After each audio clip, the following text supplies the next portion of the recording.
Dear students, आइए पढ़ते हैं रसखान के द्वारा लिखे हुए सवैया और कवित्त। अगर अभी तक आपने चैनल को सब्सक्राइब नहीं किया है तो चैनल को सब्सक्राइब अवश्य कर लें। पहला जो पद है रसखान के द्वारा लिखा हुआ, उसका संदर्भ और प्रसंग आपके सामने है। संदर्भ में आपको लिखना है, प्रस्तुत पद रसखान कवि द्वारा रचित सुजान रसखान से हमारी पाठ्य पुस्तक हिंदी के काव्यखंड में संकलित सवैये शीर्षक से अवतरित है। इस शीर्षक के सभी पदों के लिए एक ही संदर्भ प्रयोग होगा। आइए देखते हैं पहले पद का प्रसंग। पहला पद है, मानुष हो तो वही रसखानी। इसका प्रसंग, इस पद में रसखान ने पुनर्जन्म में विश्वास व्यक्त किया है और अगले जन्म में श्री कृष्ण की जन्मभूमि ब्रज में जन्म लेने एवं उनके समीप ही रहने की कामना की है। रसखान जी कहते हैं, मानुष हो तो वही रसखानी, बसो ब्रज गोकुल गांव के कारण।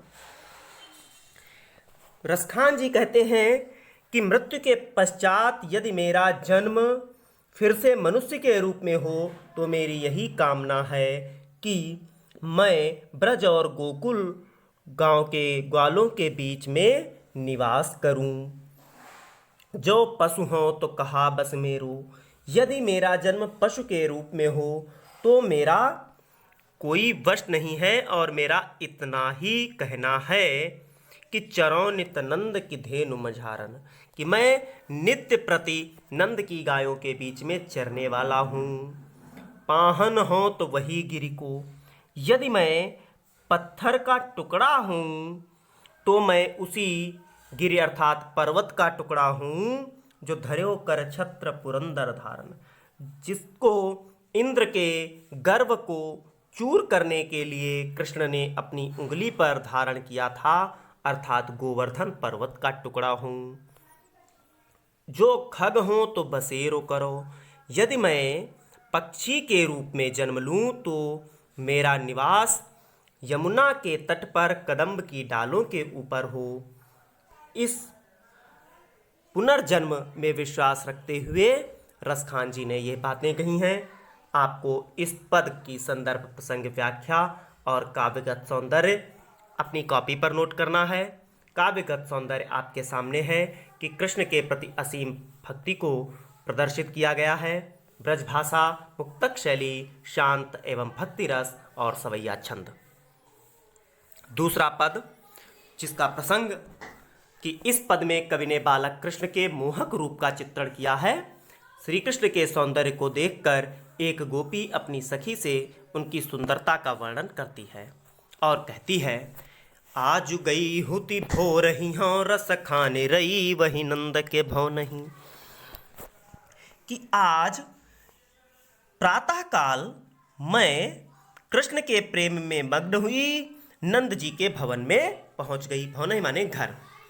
वाक जियो जुग लाख करोड़।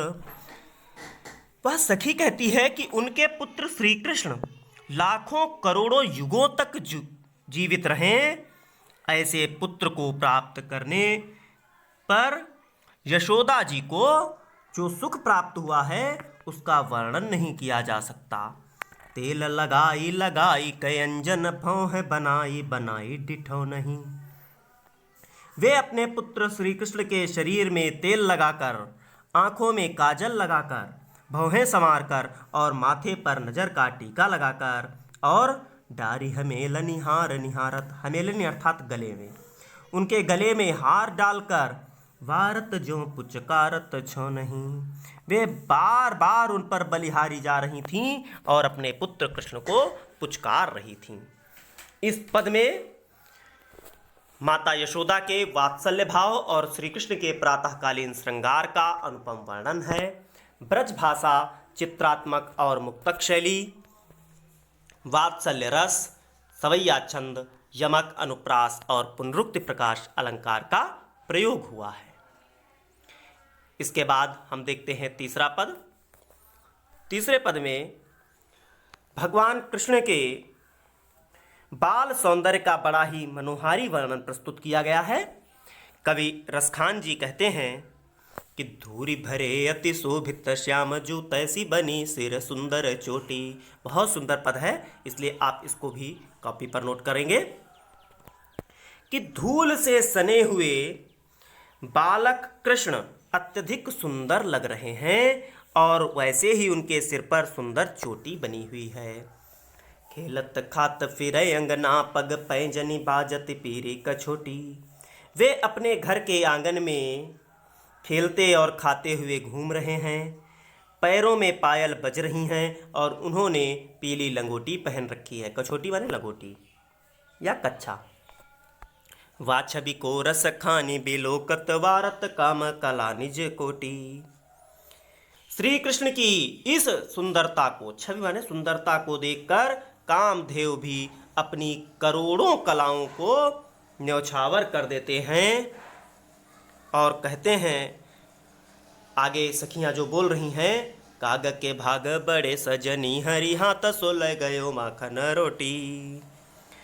कि हे सखी, उस कौवे के भाग्य की कितनी सराहना की जाए। वो कितना सौभाग्यशाली है जो श्री कृष्ण के हाथ से मक्खन और रोटी छीन कर ले गया। इस पद में श्री कृष्ण के बाल सौंदर्य का बड़ा ही मोहक वर्णन किया गया है। ब्रज भाषा है, चित्रात्मक और मुक्तक शैली है, वात्सल्य और भक्तिरस सवैया छंद और सर्वत्र अनुप्रास और प्रतीप अलंकार का प्रयोग हुआ है। अगला पद, इस पद में श्री कृष्ण की मधुर लीलाओं के प्रभाव का वर्णन है। गोपी अपनी सखी से कह रही है, जा दिन ते वह नंद को छोहरा यावन धेनु चराई गयो है। कि हे सखी, जिस दिन से वह नंद का पुत्र श्री कृष्ण इस वन में अर्थात नंदन वन में अपनी गाय चरा करके गया है, मोहनी ताननी गोधनी गावत बेनु बजाई रिझाई गयो है। अपनी गायों को चराकर और अपनी वंशी को बजाकर उस पर मोहनी गोधनी गीत को सुनाकर हमें रिझा गया है। अर्थात बांसुरी पर गोधनी नामक सुंदर गीत को तान सुनाकर हमें रिझा गया है। वा दिन सो कछुटो ना सो कैर सखानी ही ऐ में समाई गयो है। उस दिन से ऐसा लग रहा है कि उसने कुछ टोना सा हमारे ऊपर कर दिया है और वह रस की खान श्री कृष्ण हमारे हृदय में समाहित हो गया है। कून काहू की कानी करे, अब कोई किसी की लज्जा नहीं करता। सिगरो ब्रजबीर बिकाई गयो है। ऐसा लग रहा है कि पूरा का पूरा ब्रज श्री कृष्ण के हाथों बिक गया है, अर्थात उसी के वशीभूत हो गया है। यहाँ गोपियों पर कृष्ण प्रेम के जादू का सजीव वर्णन है। ब्रजभाषा, मुक्तक शैली, सवैया छंद और श्रृंगार रस। अगले पद में श्री कृष्ण के वंशी प्रेम एवं गोपियों के प्रति उसके सौतिया डाह का सजीव वर्णन किया गया है। गोपियां आपस में वार्ता करते हुए कहती हैं, कान्ह भये बस बांसुरी के अब कौन सखी हम कौन चही है। निस देव सराह संग साथ लगी यह सौतीन तापन क्यों सही है। जिन मोहि लियो मन मोहन कौर सखानी सदा हम को दही हैं। मिल आओ सबय सखी भागी चले अब तो ब्रज में बांसुरी रही है। एक सखी दूसरी सखी से कहती है कि हे सखी, श्री कृष्ण तो बांसुरी के वश में हो गए हैं, अब कौन सखी हमको चाहिए। अब हमको चाहने वाला, अब हमको प्रेम करने वाला कौन है, अर्थात कोई नहीं। यह बांसुरी तो रात दिन श्री कृष्ण के साथ लगी रहती है, यह सौतन तापन क्यों सही है। इस सौतन के द्वारा दिए हुए दुखों को मैं कैसे सहन करूंगी। जिन मोह लियो मन मोहन को, जिसने मन को मोह लेने वाले अर्थात श्री कृष्ण को मोहित कर लिया हो, रस खान सदा हमको दही है, वह बांसुरी सदैव हमको जलाती रहेगी, अर्थात हमें दुख देती रहेगी। मिली आओ सबय सखी भागी चलें, इसलिए हे सखियों, आओ हम सब मिलकर इस ब्रज से भाग चलें, क्योंकि अब तो ब्रज में बांसुरी रही है, क्योंकि अब तो ब्रज में श्री कृष्ण के साथ केवल यह बांसुरी ही रहेगी। इस पद में आपने देखा कि बांसुरी के प्रति गोपियों का सौतिया डाह का सुंदर वर्णन है। मुहावरेदार ब्रजभाषा है, श्रृंगार रस, माधुर्य गुण और सवैया छंद का प्रयोग किया गया है। अगला पद जो आपके सामने है, मोर पखा सिर ऊपर राखियों, गुंज की माल गरे पहिरोंगी। आपको इसे अपनी कॉपी पर नोट करेंगे। प्रसंग देखते हैं कि इस पद में कृष्ण के वियोग में व्याकुल गोपियों की मनोदशा का मोहक वर्णन किया गया है। कृष्ण प्रेम में मग्न गोपियां कृष्ण का वेश धारण कर अपने हृदय को सांत्वना देती हैं और कहती हैं कि कृष्ण को जो कुछ भी प्रिय है मैं वह सब कुछ करने को तैयार हूं, केवल एक कार्य नहीं करूंगी। वो क्या होगा अभी पद के अंत में हम आपको बताएंगे। मोर पखा सिर ऊपर राखी हूं, गुंज की माल गरे पहिरोंगी। कि हे कृष्ण, मैं तुम्हारे संकेत पर मोर के पंख को अपने सिर पर धारण कर लूंगी। गुंज की माल गरे पहिरोंगे, मैं गुंजाओं की माला अपने गले में पहन लूंगी। ओढ़ पीतंबर लय लकुटी, मैं पीतांबर को ओढ़कर लाठी को लेकर बन गोधन ग्वारन संग फिरूंगी। मैं जंगल में गायों और ग्वालों के साथ घूमूंगी। भाव तो वही मेरो रस खानी, वो रस की खान श्री कृष्ण मुझे इतना प्रिय है कि सो तेरे कहे सब स्वांग करूंगी।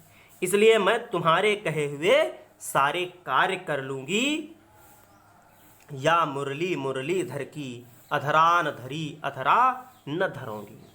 लेकिन साथ ही साथ जो श्री कृष्ण को सबसे अधिक प्रिय है ऐसी वह बांसुरी जिसे वह अपने होठों से लगाए रहते हैं, अधरा न धरूंगी, मैं उसे अपने होठ से नहीं लगा सकती, क्योंकि गोपियां मुरली से तो सौतिया डाह रखती हैं, इसलिए वे उसे अपने होठों से लगाकर चूम नहीं सकती। इस छंद में श्री कृष्ण के प्रति गोपियों के अनन्य प्रेम और बांसुरी के प्रति स्त्रियोचित ईर्ष्या का स्वाभाविक चित्रण किया गया है। ब्रज भाषा, मुक्तक शैली, माधुर्य गुण और श्रृंगार रस है, सवैया छंद का प्रयोग हुआ है। अंतिम पद जो कवित्त है जिसे आप अपनी कॉपी पर लिखेंगे, गोरज विराजय भाल लह लही वनमाल, आपको अपनी कॉपी पर नोट करना रहेगा। इस पद में संदर्भ परिवर्तित हो जाएगा। प्रस्तुत पंक्तियां रसखान कवि द्वारा रचित सुजान रसखान से हमारी पाठ्य पुस्तक हिंदी के काव्य खंड में संकलित कवित्त शीर्षक से अवतरित है। प्रसंग में इन पंक्तियों में सायं के समय वन से गायों के साथ लौटते हुए कृष्ण की अनुपम शोभा का वर्णन एक गोपी अपनी सखी से कर रही है और वह कहती है कि गोरज विराजय भाल लाल ही वन माले, आगे गैया पाछे ग्वाल गाँव मृदु बानिरी। एक गोपी दूसरी गोपी से श्री कृष्ण के रूप का वर्णन करते हुए कहती है कि गोरज विराजय भाल, गायों के खुरों से निकलने वाली धूल श्री कृष्ण के मस्तक पर सुशोभित हो रही है। लह लही वनमाल, और उनके वक्ष स्थल पर वन के फूलों की माला लहलहा रही है। आगे गैया पाछे ग्वाल, उनके आगे आगे गायें और पीछे पीछे ग्वाल चल रहे हैं। गाँव मृदुबानिरी, और वे सब मधुर स्वरों में गीत गा रहे हैं। तैसी धुनी बांसुरी की मधुर मधुर, उनकी बांसुरी की धुन वैसी ही मधुर है जैसी उनकी तिरछी नज़र से देखना और मंद मंद मुस्कुराना सुंदर लगता है। तात्पर्य यह है कि उनका रूप और उनके देखने का ढंग तथा उनकी बांसुरी की ध्वनि सभी मधुरता से परिपूर्ण हैं। कदम विटप के निकट तटिनी के तट, अट चढ़ी चाही पीत पट फहरानी री। इसलिए हे सखी, तू अट्टालिका पर चढ़कर, अटा माने अटारी या अट्टालिका पर चढ़कर कदम्ब के वृक्ष के निकट यमुना के तट पर श्री कृष्ण के पीतपट माने पीले वस्त्रों का फहराना तो देख। रस बरसावे तन तपनी बुझावे नैन, वह रस की खान श्री कृष्ण रस को बरसाता हुआ, तन की तपन को बुझाता हुआ और प्राणों को मोहित करता हुआ इधर ही आ रहा है। प्रस्तुत छंद में गोचारण से लौटते हुए श्री कृष्ण के अनुपम सौंदर्य का मोहक चित्रण हुआ है। भाषा सरल सरस ब्रज भाषा है। मुक्तक शैली, श्रृंगार रस और मनहरण कवित्व छंद का प्रयोग हुआ है। सभी विद्यार्थियों ने पूरा वीडियो ध्यान से देखा, इसके लिए बहुत बहुत धन्यवाद। साथ ही साथ आप अपने सभी मित्रों को वीडियो शेयर भी करें और हमें कमेंट में बताएं कि आपको वीडियो कैसा लगा। साथ ही साथ अगर अभी तक चैनल को सब्सक्राइब नहीं किया है तो चैनल को अवश्य सब्सक्राइब कर लें। धन्यवाद। जय हिंद।